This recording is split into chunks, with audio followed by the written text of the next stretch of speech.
what something feels like. In art, visual texture means that when you look at something, you have an idea about how it would feel in real life. Artists have a lot of ways they can show texture. Sometimes they use realistic texture. That means that they're actually trying to make something look like what it would look like in real life. Sometimes artists use what's called implied texture. Implied texture is generally a pattern that represents texture. For example, this artist used a pattern to represent feathers. They don't look like feathers would look on an actual owl, but they give the impression of feathers. And finally, texture is not necessarily just for things like fur or scales. This artist created an implied texture in the sky by making a series of swirls.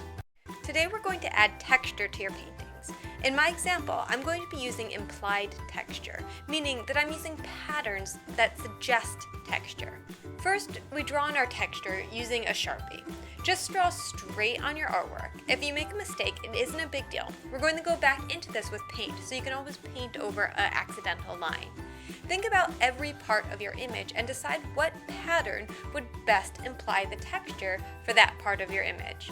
Most of you will focus texture on your totem animal, but if you drew your animals too small, you might want to consider the texture of the sky, the trees, or other landscape features.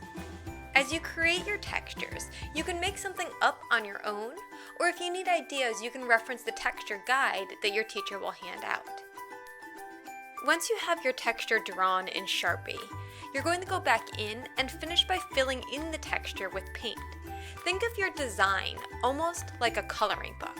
Each section should have a different color, or if not a color, at least a different shade of color. Paint around the outside of each area and then fill it in with color. If you make a mistake, no big deal. Just wait for that section to dry and paint over it. Go slowly and pick your brush carefully. You'll probably want a small, pointy brush for the details, and maybe a slightly larger, flat brush for filling in some of the big areas.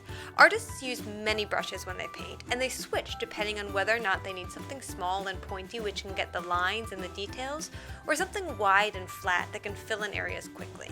Pay attention to what brushes you're using and switch them up every once in a while. You'll quickly get a feel for what the right brush is for the job.